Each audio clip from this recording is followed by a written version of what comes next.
আশা করি সবাই মোটামুটি আগে 3টা ক্লাস হয়ে গেছে। আগে যেগুলো আমরা বলেছি সেগুলো একটু করে, যেমন ইব্রাহিম আলাইহিস সালাম ক্লাস ক্লাসে যেটা, তারপরে মক্কা নির্বাসন, কুরবানি, ওখানে কুরবানি, ঈসা আলাইহিস সালামের সংবাদ, বাইতুল্লাহ নির্মাণ, এগুলো বলা হয়েছে। আর শুধু আমি একটা জিনিস বলা হয়নি, মৃত পৃথিবীটা কিন্তু এটা কভার হয়ে গেছে, এটা লাইভ করে ফেলছে। তো পরে আমি একটু এগুলা কি আলোচনা করবো, আর এক্সট্রা লাস্টে হয়তো কনক্লুশনটা বলবো। এখন আমরা যদি দেখি একটু ইব্রাহিম আলাইহিস সালামের ব্যাপারে যদি আমরা চিন্তা করে দেখি, কি এতদিন আমরা তার সম্বন্ধে জানলাম, কি কতটুকু আমরা পড়লাম তার সম্বন্ধে, কি নলেজ আমাদের হলো, আইডিয়াটা কি হবে তার। আমরা যদি দেখি যে এ সম্প্রদায়ের প্রতি ইব্রাহিম আলাইহিস সালাম তাওহীদের দাওয়াত নিয়ে প্রেরিত হন, সেই সম্প্রদায় কি করলো, সেই সম্প্রদায়ের প্রতিমা পূজা চর্চা যেটা করতো তারা, সেই চর্চা তাদের কি করলো, আল্লাহর পরিচয়, তার একত্ব, তার মহাত্ম, আল্লাহর প্রতি ঈমান এবং পরকালের বিশ্বাসের মতো ইত্যাদি এই সময় বিষয়গুলো জানার ক্ষেত্রে তাদের এই প্রতিমা পূজা কি করলো, প্রতিমা পূজা যেটা করতো তারা, সেটা কি করলো, আল্লাহর পরিচয়, তার একত্ব, তার মহাত্ম, আল্লাহর প্রতি ঈমান এবং পরকালের বিশ্বাস, এইসব বিষয় থেকে তাদের জানার ক্ষেত্রে, এইসব বিষয় জানার ক্ষেত্রে বিরাট একটা সৃষ্টি করে একটা প্রতিবন্ধকতা। তারা মনে করতো যে আল্লাহ ও তাদের মধ্যে যে সেতু বন্ধন, এর কাজগুলো করবে হলে এই প্রতিমাগুলো, ওদের ছুতে না গেলে তারা সেই জায়গায় পৌঁছতে পারবেন, ওরাই তাদেরকে পৌঁছে দিবে সেই জায়গায়, এটাই ওদের ধারণা ছিল।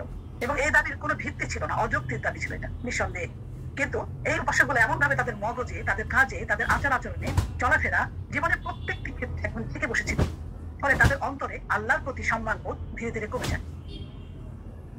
পর্যায়ে ইব্রাহিম আলাইহিস সালাম তখন উনি আসলেন ওনাদের কাছে, উনি তার দাওয়া নিয়ে আসলেন। তো আমরা যেটুকু দেখেছি লাস্টে, যে হিজরত, ইব্রাহিম আলাইহিস সালাম কি হলো, তার সম্প্রদায়ের সবাই যখন তাকে অমান্য করলো, এবং তখন তিনি সিদ্ধান্ত নেন হিজরতে, নিজের প্রিয় জন্মভূমি ছেড়ে চলে যেতে হলো। সবার বেলায় দেখবেন, আমরা পিছনে হিস্ট্রি গুলো পড়লে দেখবো যে তারা এক জায়গায় পারে নাই, তার নিজের জায়গায় তারা টিকতে পারে না, তাদেরকে যেতে হচ্ছে অন্য জায়গায়, বের করে দিচ্ছে, অনেকে তাদের থেকে সম্প্রদায় বের করে দিচ্ছে তাদেরকে। ঠিক এইভাবে ইব্রাহিম সালাম যতগুলো ঘটনা ঘটলো, সে বহুভাবে চেষ্টা করলো, কিছুই হলো না, অনেক পরীক্ষা, তো ডিসিশন নিল যেন হিজরত করবেন, চলে যাবে অন্য জায়গায়, যে দেখি ওখানে কি কিছু করতে পারি কিনা। সেই মনে করে উনি তখন প্রথমে হিজরতে গেলেন। কোথায় গেলেন তিনি? চলে যান প্রথমে সিরিয়ার দিকে, যেতে যেতে উনি ফিলিস্তিনে চলে গেলেন। আল্লাহকে ডাকতে ডাকতে আল্লাহর পথে যেতে যেতে উনি সিরিয়ার দিকে গেলেন এবং ফিলিস্তিনে চলে গেলেন।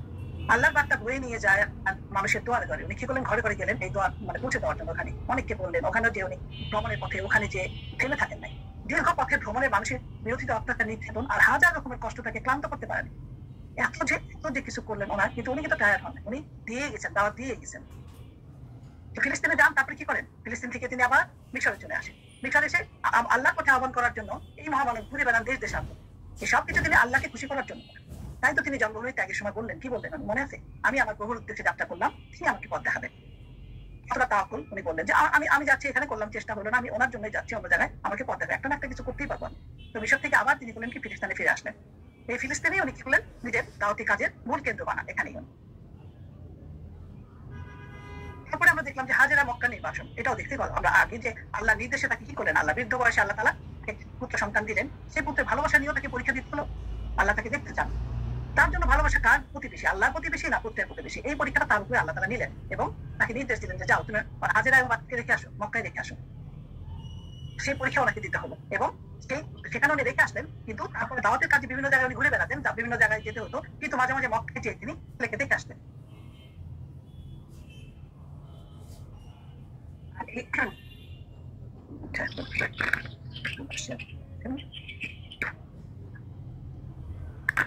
তারপরে এরপরে একটা পরীক্ষা হলো, যেটা পুত্র কুরবানি, যেটা যখন ইব্রাহিম সালামকে তখন বাবা ছেলে দুজনে মাথা পেতে গ্রহণ করলেন, আল্লাহ তাআলা তার মহান ত্যাগ পছন্দ করলেন, এবং সেই জন্য আল্লাহ তাআলা এটা চিরস্মরণীয় করার জন্য কি করলেন, প্রতি বছর কোরবানির মধ্যে নিয়মটা চালু করে দেন। কোরবানি মিনার প্রান্তরে, যেখানে যে আমরা হাজীগঞ্জ, যেখানে শয়তানকে পাথর মারে থাকেন, ওই তিনটা স্থানে যে ইবলিসকে তিনবার পাথর মারা বিভ্রান্ত করা, এটা একটা ওয়ান অফ দ্য রিচুয়াল ছিল, যে কিনা ইব্রাহিম আলাইহিস সালামের শয়তানের প্রতি, যে তিনবার শয়তান উনি মনে করছিলেন শয়তান তাকে এরকম বাধা দিচ্ছে 3 জায়গায়, কিন্তু 3 জায়গায়, সেই জায়গায় হজের মধ্যে এই নিয়মটা চালু করা হয়েছে, যেখানে শয়তানকে পাথর মারতে হয় আর কি। সেইখানে আমরা মনে করি যে শয়তানকে তোমার হজের একটা অংশ কি, মানে হলো শয়তানকে দূর করা। আমরা এখানে চিন্তা করে দেখবো, যেটা বাস্তবে শয়তানকে দূর করা না, বাস্তবে হলো প্রতিবার যে পাথর মারবো, আমরা 21টা করে পাথর মারি, যে যতগুলো পাথর মারা ততগুলো আমাদের মন্দ কাজ বা গুনাহ বা আমাদের অভ্যাসগুলো হজের থেকে দূর করা। পারপাসটা এটাই যে ওখানে পাথর মারা মানে শয়তানকে সরে গেল, শয়তান তো সবসময় থাকতেছে সব জায়গায়, কিন্তু আমাদের যে অভ্যাসগুলো, আমরা যেটার জন্য শয়তানের খপ্পরে পড়ে যাই, সবসময় আমরা ফলো করি, এই জিনিসগুলো থেকে দূরে থাকা, সেটা দূর করার জন্য একটা আমরা এটা নিতে পারি, আমাদেরকে নিজেকে পিউরিফাই করা বা আমাদেরকে পবিত্র করা। এবং এই স্থিতিকে জাগ্রত রাখার জন্যই শয়তানের প্রতারণার বিরুদ্ধে মুমিনকে বাস্তবে উদ্বুদ্ধ করার জন্য হজের মধ্যে এই বিষয়টাকে ওয়াজিব করে দিচ্ছেন আল্লাহ। তো এখন দেখেন এই যে ইব্রাহিম আলাইহিস সালামের যে কুরবানির মধ্যে আল্লাহ তাআলা কুরবানি থেকে আল্লাহর আদেশে কুরবানি করলেন, ছেলে এক ফোঁটাও অপোজ করলেন না, রাজি হয়ে গেলেন, মাথা পেতে আদেশ দিলেন। তো তোমাকে বলছে আল্লাহ ঠিক আছে আমি করবো। আল্লাহ এত পছন্দ করলেন যে সেটা আমাদেরকে মধ্যে এটা দিয়ে দিলেন যে আমাদের মধ্যে প্রতি বছর কুরবানিটা আল্লাহ এই প্রতিদানটা এই সাদাকাটা খুব পছন্দ করলেন এবং সেটা আমাদের কম্পালসারি করে দিলেন। ইব্রাহিম আলাইহিস সালাম মানে প্রতি বছর কোরবানির মধ্যে দিলেন। তারপর শয়তানকে যে জায়গায় পাথর মারা ছিল সেই জায়গাগুলো ওনারা ই করলেন। ইব্রাহিম আলাইহিস সালামের প্রতি আল্লাহর এত বড় অনুগ্রহের কারণটা আল্লাহ যে ওনার সমস্ত কিছু পছন্দ করলেন, সবকিছু আমাদের ভিতরে অ্যাকসেপ্ট করে এগুলো আমাদের রিচুয়ালের মধ্যে দিয়ে দিলেন, আমাদের হজের মধ্যে প্রত্যেকে এত অনুগ্রহণ কেন করলেন? আমরা দেখি সেটা আল্লাহর প্রতি তার পরম আস্থা এবং প্রত্যয়। আল্লাহ তাকে আসমান জমিনের ভিতরে নিদর্শন দেখিয়েছিলেন, এই কারণে তার মধ্যে সৃষ্টি হয় আল্লাহর প্রতি মজবুত একটা প্রত্যয়, অটল প্রত্যয়। একটা সমাজ থেকে থাকতে পারে না দুইটা কারণ। একটা হচ্ছে তার নিরাপত্তা, অর্থনৈতিক সমৃদ্ধি, দুইটা আমাদের থাকতে হবে। এই দুইটাই তিনি আল্লাহর কাছে চাইবেন। আমরা যদি দেখি সূরা বাকারা 126 নম্বর আয়াতে, যেটা আমরা আগেও আলোচনা করেছি, যে আল্লাহ ইব্রাহিম আলাইহিস সালাম কি বলেন যে দোয়া দুইটা অংশ। প্রথম অংশ বলে রাব্বি আজাল হাযা বালাদান, আমার এই রব এটিকে পরিণত করে দিন একটা নিরাপদ শহরে। তখন বিরাট ভূমি ছিল, কিছুই ছিল না, শহরও নাই। তুমি শহর চাইলেন প্রথমে, জায়গা বানাই দাও, ঠিকানা বানাই দাও, একটা শহর বানাই। প্রথম পার্টে উনি এই দোয়াই চাইলেন। দ্বিতীয় পার্টে উনি চাইলেন যে আল্লাহ যে বলে ওয়ারযুক আহলাহু মিনাস সামারাতি মান আমানা মিনহুম বিল্লাহি ওয়াল ইয়াউমিল আখির, বলে যে তাদেরকে তার সব বিশ্বাসী যারা তাদেরকে প্রদান করুন সকল ফল। এখানে ফল সামারাতি বলবে না, এখানে ফলটাকে মেন করছে কি এই দুইটা দোয়ার অংশ। প্রথমে বলে যে দেখে তুমি নিরাপত্তা দাও এবং তারপরে ফলটাকে দ্বারা আমরা বলতে পারি যে অর্থনৈতিক সমৃদ্ধ বা রিজিকের যেটা হয়। আমাদের যদি অর্থনীতি, আমাদের যদি খাওয়া পড়া সবকিছুগুলো না থাকে তাহলে আমাদের কিভাবে আমাদের রিজিক আসবে? তো এটা তো দিতে হবে। তো আল্লাহ তাআলা কি করলেন? ইব্রাহিম আলাইহিস সালাম এই তিনটা জিনিসই কবুল করলেন, যে এই দুইটা দোয়া দুইটা পার্টি আল্লাহ কবুল করেন।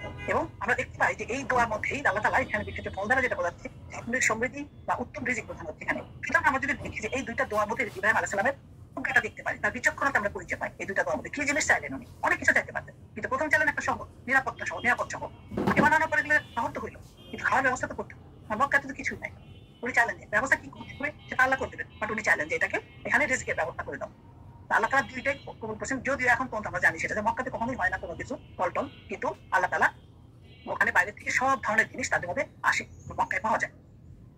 তারপরে পয়েন্ট আমরা দেখলাম ইসহাক আলাইহিস সালামের জন্মের সুসংবাদ। এটা আমরা গত ক্লাসে কিছুটা বলেছি আমরা, যে ইব্রাহিম আলাইহিস সালামের এতগুলো পরীক্ষার পরে কি হলো। এখানে আমরা জানতাম যে বাবেল জীবনের 8টা পরীক্ষা, কেনানের 5টা পরীক্ষা আমরা বলেছি, যেগুলা এতগুলো পরীক্ষা উনি দিয়েছেন, 8টা 5টা 12টা পরীক্ষা অলরেডি দেওয়া হয়ে গেছে। এরপরে কি করলেন আল্লাহ তাআলা? তারপরে বলেন যে এখন একটু সময়, একটু খুশি করেন, তাকে একটু খুশি করার সময় এখন। তখন কি করলেন যে তাকে এবং সারাকে খুশি খবর দিলেন একটা, যে আমাদের সন্তান আসবে। সারা তখন সারা 90 উপরে বয়স, তার তো মনে হয় না সন্তান। এই খুশিটা আল্লাহ তাআলা মনে করলেন যে এতগুলো পরীক্ষার পরে একটা খুশির খবর দিই তাদেরকে। এখন আল্লাহ তাআলা 3টা ফেরেশতা দিয়ে খুশি খবর পাঠালেন। কারা তারা? ইব্রাহিম, মিকাইল ও ইসরাফিল। 3জনকে দিয়ে খবরটা দিয়ে পাঠালেন যে দাও, ওদেরকে বলে আসো, একটা না ডাবল খুশি দাও। দাও ইসমাইলের তাকে খবর দাও, আরো বলো যে তারপরে যে তার ছেলে হবে সেও নবী হবে। দুইটা খবর, ডাবল খবর আর কি, খুশি নিয়ে তারা চলে আসলো। তো এখন এরপরে কি হলো? তারা আলাইহিস সালামের কি অবস্থা কি হলো, যে উনি তো ছিলেন বন্ধা বা হতাশ ছিলেন। ওনাকে ইসাকের খবর সঙ্গে সঙ্গে ইসাকের মা যখন হয়ে গেলেন, তখন তিনি হাজার হাজার নবীর মা বা উম্মুল আম্বিয়া হয়ে গেলেন। কিভাবে? কারণ আমরা জানবো ইন ফিউচারে সামনে যে পড়বো যখন এই ইসাকের থেকে তো চেঞ্জটা চলে আসবে সব নবীদের।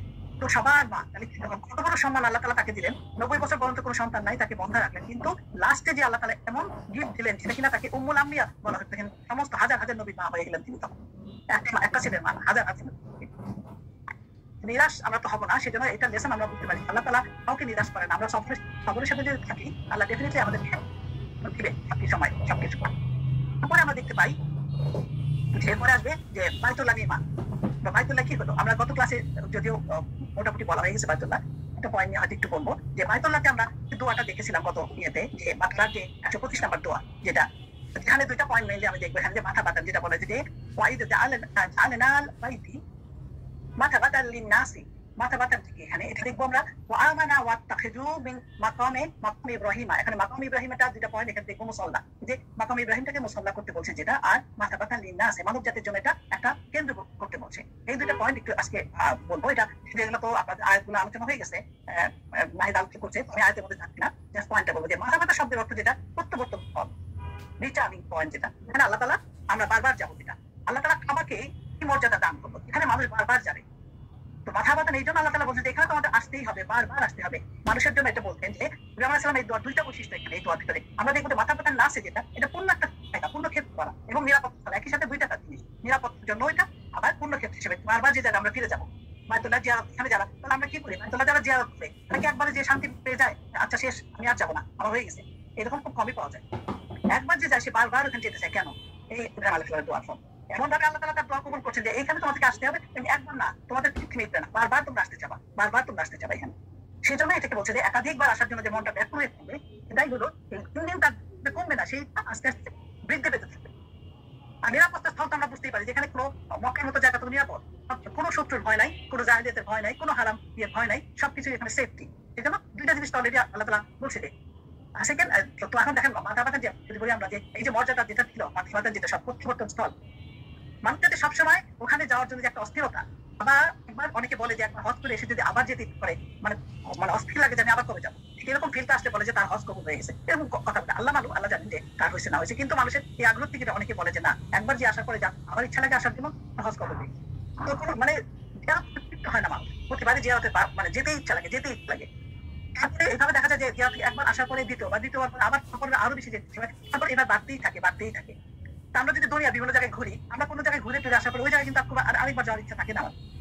বিভিন্ন দেশে এখনকার সময় কত কিছু বানায়, কত বিদেশ ঘোরা, কিন্তু একবার যাওয়ার পরে দ্বিতীয়বার দুই জায়গায় যেতে ইচ্ছা করে না। কিন্তু মক্কায় করে। মক্কায় কি আছে? আর কিছু আছে? কোনো সৌন্দর্য বানানো টানানো কিচ্ছু তো নাই, ওরকম কিছুই নাই। কিন্তু তারপরে যে কি মহব্বত, এই জিনিসগুলো আল্লাহ তাআলা অন্তরে ঢেলে দিয়েছেন। কার জন্য? ইব্রাহিম আলাইহিস সালামের দোয়ার ফলে। ওখানে সম্মানিত অনেকে করছেন, ওনার কথা প্রত্যেকটা মানুষের অন্তরে ঢেলেছে যে আমাদের বারবার খালি মক্কার দিকে যেতে ইচ্ছা করে, একবার যে যায় তার শখ মেটে না, আবার যেতে ইচ্ছা করে। আর দ্বিতীয় পয়েন্ট যেটা আমি বলবো যে মাকমে ইব্রাহিম যেটা, এটাকে যে পাথরটার উপর দাঁড়িয়ে মক্কাটা বানানো হলো, এটা অনেকে সবাই জানে, অলমোস্ট সবাই জানে, এবং সবাই ছবিও দেখছেন। আর ওখানে যে দেখছে মক্কার সামনে তার সামনে তারা দেখছে, যারা দেখে না তার ছবিও দেখে। কিন্তু যদিও ছবিটাতে এখন খালি দুটো পায়ে মানে শেপ দেখা যায়, কিন্তু আগে পা পরিষ্কার ছবি দেখা যেত। এবং আনাস রাদিয়াল্লাহু আনহু এই ব্যাপারে বলছেন যে আমি ইব্রাহিম আলাইহিস সালামের পায়ের চিহ্ন দেখছি, কিন্তু জিয়ারত করতে বারবার এখানে টাচ করার জন্য চিহ্নটা এখন স্পষ্ট হয়ে গেছে। তার জন্য এখন গ্লাসের ভিতরে এটাকে রেখে দিচ্ছেন, এবং এই পাথরের উপরে দাঁড়িয়ে উনি কাবাটা নির্মাণ করতেন। সেই পাথরটা আল্লাহ তাআলা রেখে দিতে বলতে যাতে আমরা দেখি যে উনি কিভাবে করতেন এই কাবার সম্মানের সাথে ইব্রাহিম আলাইহিস সম্মানের জন্য সব জিনিস ওনার সাথে জড়িত জিনিসগুলো আমাদেরকে দেখানোর জন্য আল্লাহ তাআলা এইভাবে রেখে দিয়েছেন। এখন এখানে আমরা এটা জানি যে নামাজের আমরা হজের পরে 2 রাকাত নামাজ এখানে কিন্তু আমাদের পড়তে হয়। যারা হজে যায় তারা জানে যে ইব্রাহিমকে এখানে মাকাম ইব্রাহিমকে সালাতের জায়গা করে নিতে বলছে। এবং এই ব্যাপারে ইবনে আব্বাস রাদিয়াল্লাহু আনহু ইবনে আব্বাস বলছেন যে পুরো জায়গাটা তাওয়াফের পরে যে পুরো মাকামে ইব্রাহিম যে জায়গাটা নামাজের কথা বলছে, আসলে হারাম শরীফের সব সাথেই যে কোনো অংশে নামাজ পড়লেই চলবে, এটা বলা। কিন্তু আমরা স্পেশালি এখানে পড়ে, এবং এই জিনিসটা রাসূলুল্লাহ সাল্লাল্লাহু আলাইহি ওয়াসাল্লাম বেঁচে থাকতে এটাকে উনি বলে গেছেন এবং উনি কাজে দেখাই দিচ্ছেন। যেমন উনি লাস্টে যখন গেছিলেন হজে, তখন উনি কি করছেন যে হজের তাওয়াফের পরে উনি ওই কাবার সামনে যে ওই মাকামে ইব্রাহিমের সামনে দাঁড়িয়ে এমন ভাবে দাঁড়িয়েছেন যে ওনার সামনে কাবা, আর কাবার পরে ওনারা কাবার মধ্যখানে হলো মাকামে ইব্রাহিম, ঠিক সেই পজিশনে দাঁড়িয়ে উনি 2 রাকাত নামাজ পড়ছেন। এবং আমরা সবাই জানি যে এই 2 রাকাত নামাজ উনি সূরা কাফিরুন আর সূরা ইখলাস দিয়ে পড়া হয়েছে এক সময়। এটা ওয়াজিব, কিন্তু আমাদের পার্ট অফ হজের এটা ওয়াজিব 2 রাকাত নামাজ পড়া মাকামের। তো এটা এই হলো মাকামে ইব্রাহিমের গুরুত্ব। তারপরে যেটা দেখবো আমরা, ইব্রাহিম আলাইহিস সালাম কি করেন এরপরে, যে মহান সময় যেটা আল্লাহ তাআলা আমাদের জন্য চিরস্মরণীয় করে রাখলেন, এবং এই ঘরকে কেন্দ্র করে হজ, তাওয়াফ, কুরবানি সবকিছু রেখে দিলেন একটা রিচুয়াল হিসেবে আমাদের জন্য। এটা ওনার সম্মানে এটা করলেন আর কি। আল্লাহর ইচ্ছাতে এখন পর্যন্ত ঘটিয়ে সমানে হজ চলছে, তাওয়াফ চলছে, এবং সব মানুষজন শান্তিপূর্ণ ভাবে ওখানে বসবাস করতেছে। কোনো রকম কিছুই হয় নাই, কোনো অশান্তি হয় না ওখানে, সব ধরনের শান্তি ওখানে বিরাজ করতেছে। এবং কাবা ঘরের উপরে আমরা যেটা জানবো, কাবার উপরে 7 আসমানে একটা ঘর আছে বানানো, সেটা বাইতুল মামুর, সেটা কিনা ফেরেশতাদের কাবা। অনেকে জানেন এটা, আর যারা জানেন না তারা জানেন যে এক্স্যাক্টলি মানে কাবার উপরে বরাবর ওই বাইতুল মামুর যদি নিচে পড়ে যায় তাহলে ঠিক কাবার উপরেই পড়বে। ঠিক এই পজিশনের উপরে ফেরেশতাদের জন্য কাবা নির্মাণ করা আছে, এবং সেটা দুনিয়ার কাবার ঠিক উপরে, যেখানে ফেরেশতারা নামাজ পড়েন, তাওয়াফ করেন। এবং জানা আছে যে আজ পর্যন্ত কোনো ফেরেশতা দ্বিতীয়বার ওখানে তাওয়াফ করার সুযোগ পান নাই। আল্লাহর ফেরেশতাদের সৃষ্টি কত পরিমাণ, প্রতিদিন করতেছেন হাজার হাজার ফেরেশতারা, কিন্তু রিপিট হয় নাই। তো ওনাদের ফেরেশতা, আল্লাহর ফেরেশতা অনেক এই জন্য রিপিট হয় নাই, তাওয়াফ করেন এখানে। তো এটাই এখন আরো জিনিস আমরা জানবো যে আল্লাহ নির্দেশে যেটা হয় যে ফেরেশতারা বাইতুল মামুর ঠিক নিচেই, এটাও বললাম। ইতিহাসের সর্বপ্রথম নির্মাণ থেকে আজ পর্যন্ত পর্যন্ত সর্বশেষ সময় পর্যন্ত 12 বার খাবার ঘরের সংস্কারের সম্প্রসারণ করা হয়েছে আর কি। কাজে কথা উল্লেখ আছে 12 বার। অরিজিনাল বানানো থেকে 12 বার এটাকে অনেকবার নষ্ট হয়েছে, অনেকবার ঠিক করছে, মোট 12 বার করা হয়েছে। যেমন আমরা যদি দেখি এটা যে প্রথমে আমরা ফেরেশতাদের মাধ্যমে হইলো বাবা, তারপর হইল আদম আলাইহিস সালাম বা শীস আলাইহিস সালাম, তারপর ইব্রাহিম আলাইহিস সালাম, তারপর আমালিকা সম্প্রদায়, নুহের সময় তো হয় না, নুহের সাথে ভেঙে গেছে, তারপর ইব্রাহিম আলাইহিস সালাম, এরপরে আবার এদিকে নষ্ট হয়ে গেছিল, তাকে আমালিকা সম্প্রদায় কিছুটা থেকে ঠিক করছে, তারপর জুরহাম সম্প্রদায় ঠিক করছে, কুসাই বিন কিলাব করছে, মোজা সম্প্রদায় করছে, কুরাইশদেরকে নিয়ে লাস্ট হলো হযরত মুহাম্মদ সাল্লাল্লাহু আলাইহি ওয়াসাল্লাম। এই সময় হাজরা আসাদকে বর্তমান যেখানে প্লেস করা হয়েছে, হাজরা এখানে করা হয়েছে, এরপরে এটা চেঞ্জ হয় নাই। এবং 64 হিজরিতে যেটা হচ্ছে আব্দুল্লাহ ইবনে জুবাইর রাদিয়াল্লাহু আনহু এবং 74 হাজ্জাজ ইবনে ইউসুফ এবং 12তম বার যেটা লাস্ট হলো 1040 হিজরিতে উসমানিয়া খলিফা যে চতুর্থ মুরাদ তার সে তখন এটাকে ছোটখাটো সংস্কার করছে। এরপরে কাবা ঘরে আর কোনো রকম সংস্কার কেউ করে নাই। আমাদের জেনে রাখা ভালো যে আমরা আমার সামনে কি করবো, 2-3টা জিনিস আমরা খেয়াল করবো যে কাবার সামনে তার কোনো রকম শিরক আমরা করবো না, তা চলবে না। এখানে এটা শুধু তাওয়াক্কুলের জন্য, আল্লাহর ইবাদতকারীদের জন্য নির্দিষ্ট হবে এবং কেবল মুমিন সম্প্রদায়ের হজের আদেশ দেওয়া হয়েছে, অন্য কাউকে না। হজটা কিন্তু সবার জন্য, মুমিনদের জন্য আল্লাহ তাআলা বলছে আর কি। তারপরে পয়েন্ট আমরা দেখবো যে মৃতকে জীবিত করার দৃশ্য, যেটা যদি এটা আপনারা শুনছেন যে গত ক্লাসে এটা বলা হয়েছে যে কিভাবে একদিন ইব্রাহিম আলাইহিস সালাম আল্লাহকে বললেন যে আল্লাহ আমাকে একটু কিভাবে আপনি মৃতকে জীবিত করেন। কতটুকু ক্লোজ না হলে প্রশ্নটা করতে পারে, কিন্তু আল্লাহর খলিল ওনার অন্তরে আল্লাহর প্রতি ভালোবাসা ওই রকমই ছিল, খলিলই ছিল। একজন বন্ধুকে রিকোয়েস্ট করতে পারে যে আমাকে একটু দেখান তো কিভাবে আপনি মৃতকে জীবিত করেন। এটা সবাইকে জিজ্ঞেস করবেন, কোন নবী আগে জিজ্ঞেস করেন এরকম, উনি জিজ্ঞেস করতেন। আর মুসা আলাইহিস সালাম বলছেন একবার, কিন্তু ওনারটা মৃতকে কেমনে জীবিত করেন আমাকে একটু দেখান, যাতে হৃদয়ে প্রশান্তি আসে। এই না যে আমি আই ডোন্ট বিলিভ, আমি অবশ্যই বিশ্বাস করি, বাট আমি চাই আরো বেশি মনে শান্তি লাগতে, যে আমি দেখি একটু কেমন লাগে। এই জন্য আল্লাহকে বললেন যে আমি একটু দেখান তো। তখন আল্লাহ তাআলা এটা এর মধ্যে বললেন যে ইব্রাহিম আলাইহিস সালাম বললেন যে আপনি কিভাবে করেন আমাকে দেখেন। তো তখন আল্লাহ তাআলা বললেন আপনি কি ঈমান আনেন নাই, আমি কাউকে বলি এটা আপনি কিভাবে দেখতে হবে, আপনি ঈমান আনেন? তো বলেন যে অবশ্যই ঈমান আনছি, ঈমান অবশ্যই আনছি, কারণ এটার মধ্যে এটা বলা আছে যে অবশ্যই ঈমান আনছি, আমার মন শান্ত হয়, এই জন্য আমি দেখতে চাই। তখন আল্লাহ বললেন যে ঠিক আছে, তাহলে আপনি এক কাজ করেন, আপনি পাখি নেন, আপনি পাখি আনেন এবং তাদেরকে আপনি নিজের পোষ মানান। আপনি তাকে বাসায় পালেন, এমন ভাবে পারবেন যাতে নিজের পোষ বলতে কি বলবো, যা ডাক দিলে চলে আসবে, বললে এখানে সবাই জানে যে তাকে দেখলেই চিনে, পাখিরাও চিনে, বিড়ালটাও চিনে, কুকুরটাও চিনে, যাদের পোষ মানা হয় তাদেরকে চেনা হয়। তো পাখি আনতে বলে এবং তাদেরকে বসে করতে করা, মানে তাকে পোষ করেন, পোষান আর কি আপনি। তারপরে তাদেরকে কি করবেন, আপনি বললেন যে এরপরে আপনি তাদেরকে মেরে ফেলেন এবং তাদের টুকরাগুলা, এক একটা টুকরা অংশগুলো বিভিন্ন পাহাড়ে রেখে দেন। থেকে মেরে সবগুলোকে মিক্স করে আপনি অংশগুলো বিভিন্ন পাহাড়ের উপরে রেখে দেন। পাহাড়ের উপরে রাখার পর আপনি কি করবেন, আপনি ডাকেন তাদেরকে, আপনি ডেকে আনেন, দেখবেন তারা ধরে আপনার কাছে ফিরে আসবে। তারপরে বলছেন নিশ্চয়ই আল্লাহ প্রবল পরাক্রমশালী, প্রজ্ঞাময়। আল্লাহর পক্ষে কোনো অসুবিধা নাই, একমাত্র আল্লাহ জীবন ও মরণের মালিক। মৃত্যুর পর তিনি পুনরায় সকলকে জীবিত করে ভালো মন্দ কর্মে হিসাব দিবেন। আল্লাহ তাআলা যে মৃতকে জীবিত করেন তার একটা উদাহরণ ছিল, দেখালেন। এখন এই দেখেন এই জিনিসটা ইব্রাহিম আলাইহিস সালাম খেয়াল করলেন। ইব্রাহিম আলাইহিস সালামকে তাওয়াক্কুল অবশ্যই আল্লাহর প্রতি প্রচন্ড, তারপরও তার কিউরিওসিটি, আল্লাহ কিভাবে বানাবে একটু দেখি, সব হয়। আমি যেমন আমি একটা ক্লাসে প্রস্তাব বলতেছি যে আমার খুব ইচ্ছা, লেসনের মধ্যে উনি বলতেছে যে আমার খুব ইচ্ছে আমি জান্নাতে গেলে আল্লাহর কাছে একটা জিনিস দেখতে চাবো। কি দেখতে চাবো? মুসা আলাইহিস সালাম কিভাবে অজগর সাপ নিয়ে খেলা করলেন, হাতের মধ্যে নিয়ে, তখন লাঠিটা অজগর সাপ হাতে হয়ে গেল। ওনার একটা কিউরিওসিটি, উনি বলছে আমার এটা খুব দেখতে ইচ্ছা করে। এই যে মানুষের বিভিন্ন রকম ইচ্ছা, সাপের ওইটা উনি যখন বলছে আমি জান্নাতে আল্লাহকে দেখতে চাবো, আল্লাহ দেখাবে এটা আমাকে, এটা ইব্রাহিম আলাইহিস সালাম তার ওনার সব আছে ভিতরে, বিশ্বাস সবই। তারপরে ওনার দেখা যায় মৃতকে কিভাবে দেখতে পারে, এবং সেই জন্য 4টা পাখি দিয়ে আল্লাহ তাআলা ওনাকে এটা দেখাই দিলেন যে যখন ডাকলেন এবং থেকে বললেন তারা কিন্তু উড়ে উড়ে আসলে হালকা ভাবে আসলো না, যাতে উড়ে আসলে তো অন্য পাখির সাথে মিলে যেত, দেখা যেত যে অন্য পাখি হইতে পারতো। এই জন্য দৌড়ে আসার কথা বললেন যে তারা দৌড়ে আসে যাতে বুঝতে পারে যে এগুলা সেই পাখিগুলাই, সবগুলোর নাম দেওয়া হয়েছিল, সবগুলোকে পোষ মানা হয়েছিল, সবগুলোকে কোনটা কাজ কোথায় কিছু জানতেন না। কিন্তু তারপরে দেখেন আল্লাহ তাআলা কিরকম, আল্লাহ তাআলা দেখালেন যে যেভাবেই রাখো তুমি, যে অবস্থায় যে থাকে, পূর্ণাঙ্গ ভাবে আমি তাদেরকে আবার মানে পুনরুত্থান করতে পারবো, তাদের জীবন দেবো, তাদের সবকিছু ঠিক মতো পারবো, সেটা আমি সক্ষম, আমি পরাক্রমশীল, প্রজ্ঞাময়। আল্লাহ তাআলা এটা বল ইব্রাহিম আলাইহিস সালাম নিজের ঈমানকে দৃঢ় করার জন্য আল্লাহর এই নিদর্শন প্রত্যক্ষ আত্মা করেছিলেন। এখন আমরা দেখবো যে আল্লাহ তাআলা কোরআনে হযরত ইব্রাহিম আলাইহিস সালামের যে সমস্ত প্রশংসা গুণাবলী করছেন তা কি হতে পারে, কি কি ছিল তা কিছুটা লিস্ট আমি করলাম কিছু জিনিসের। যে পৃথিবীর কাজের জন্য আমি ইব্রাহিমকে বাছাই করেছিলাম, বিভিন্ন আয়াতের মধ্যে আসছে এগুলো, আমি আয়াতগুলো নিয়ে জাস্ট কথাগুলো। প্রভু যখন বললেন আত্মসমর্পণ করো, সে বললো সারা জাহানের প্রভুর নিকট আমি আত্মসমর্পণ করলাম। সে বললো পুত্র আমার মৃত্যু পর্যন্ত আল্লাহর কাছে আত্মসমর্পিত থাকো, তোমরা খাঁটিভাবে ইব্রাহিমের পথ অনুসরণ করো। আল্লাহ ইব্রাহিমকে তার বন্ধু বানিয়েছেন। আমি ইব্রাহিম আসমান ও জমিনের সমস্ত নিদর্শন দেখিয়েছি। সে বললো আমি আসমান ও জমিনের স্রষ্টার দিকে মুখ ফেরালাম। ইব্রাহিম ছিল বড় ধৈর্যশীল, কোমল হৃদয় আর আমার প্রতি অনুরক্ত। ইব্রাহিম নিজেই ছিল একটি উম্মাহ, সে একমুখী হয়ে আল্লাহর অনুগত ছিল। আল্লাহর অনুগ্রহ রাজির প্রতি ছিল শুকরগুজার। তিনি তাকে পছন্দ করেছেন এবং সঠিক পথে পরিচালিত করেছেন। ইব্রাহিম আলাইহিস সালাম ছিলেন এক সত্যবাদী মানুষ এবং নবী। ইব্রাহিমকে আমি সতর্ক বুদ্ধি ও জ্ঞান দান করেছি। আমি বললাম হে আগুন, তুমি ইব্রাহিমের প্রতি সুশীতল, শান্তিময় ও নিরাপদ হয়ে যাও। আমি ডেকে বললাম হে ইব্রাহিম, তুমি স্বপ্নে দেখা হুকুমকে সত্যি পরিণত করছো। তোমাদের জন্য উত্তম আদর্শ রয়েছে ইব্রাহিমের মধ্যে। এই সমস্ত গুণাবলী আল্লাহ আল্লাহ তাআলা কোরআনের মধ্যে ইব্রাহিম আল্লাহ সম্বন্ধে দিয়েছেন। একটা হাদিস দেখবো আমরা ইব্রাহিম আলাইহিস সালামের সম্বন্ধে, যেটা ইমাম বুখারী রাহমাতুল্লাহ থেকে উম্মু শারীক রাহমাতুল্লাহ বর্ণনা করেন যে রাসূলুল্লাহ সাল্লাল্লাহু আলাইহি ওয়াসাল্লাম গিরগিটি মারার আদেশ দিয়েছেন এবং বলেছেন ইব্রাহিম আলাইহিস সালামের বিরুদ্ধে এটি আগুনে ফু দিয়েছিল। এটা জানি কিনা অনেকে, আপনারা হয়তো অনেকে জানতে পারেন, অনেকে হয়তো না। যেটা হচ্ছে ইমাম আহমেদ আবার বলছিলেন যে আয়েশা রাদিয়াল্লাহু আনহা সূত্রে বলছেন এটা, যে রাসূলুল্লাহ সাল্লাল্লাহু আলাইহি ওয়াসাল্লাম বলেছেন তোমরা গিরগিটি হত্যা করো, কারণ ইব্রাহিম আলাইহিস সালামের বিরুদ্ধে আগুনে ফু দিয়েছিল। হযরত আয়েশা গিরগিটি হত্যা করতেন। অনেক মহিলা একবার আয়েশা রাদিয়াল্লাহু আনহা গৃহে প্রবেশ করে একটি বর্ষা দেখলো এবং বর্ষা দেখে বললেন যে আপনি যদি কি করেন? আয়েশা রাদিয়াল্লাহু আনহা বললেন এর দ্বারা আমি গিরগিটি নিধন করি।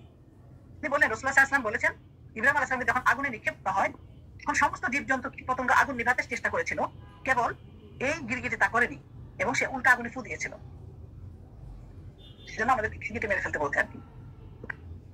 কিছু শিক্ষণীয় পয়েন্ট দেখবো আমরা ইব্রাহিম আলাইহিস সালামের জীবন থেকে। প্রধান শিক্ষণীয় বিষয় কি দেখবো আমরা? সর্বাবস্থায় আমরা আল্লাহর নিকটে আত্মসমর্পণ করা, যাকে বলা হয় ইসলাম।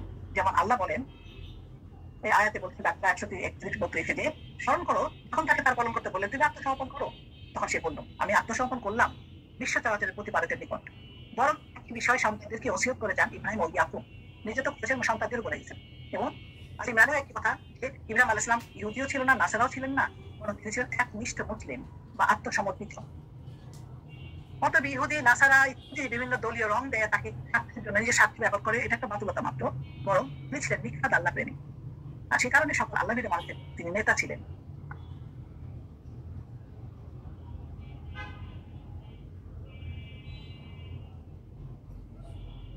আল্লাহর কাছে বড় হতে গেলে আল্লাহর পক্ষ থেকে বড় বড় পরীক্ষা ফেলা হয়, আর তাকে উত্তীর্ণ হওয়ার মাধ্যমেই তাকে ইহকাল ও পরকালে সফলতা। আরেকটা পয়েন্ট, এগুলো সব শিক্ষণীয় পয়েন্টগুলো। পরীক্ষা এলে সাহসিকতার মধ্যে মোকাবেলা করতে হয়, শয়তানি প্ররোচনায় পিছিয়ে গেলে ব্যর্থ হতে হয়। যেমন ছেলে জগৎ সময় শয়তানের ধোঁকার বিরুদ্ধে ইব্রাহিম আলাইহিস সালাম পাথর নিক্ষেপ করেছিলেন এবং পরে সফলকাম হয়েছিলেন। ইব্রাহিম আলাইহিস সালামের মতো হিকমত নিয়ে ইসলামের দিকে দাওয়াত দিতে হবে। সর্বাবস্থায় আল্লাহ তাআলার উপর ভরসা করতে হবে। যারা আল্লাহ তাআলার পথে অবিচল থাকে আল্লাহ তাআলা তাদেরকে সহযোগিতা করেন।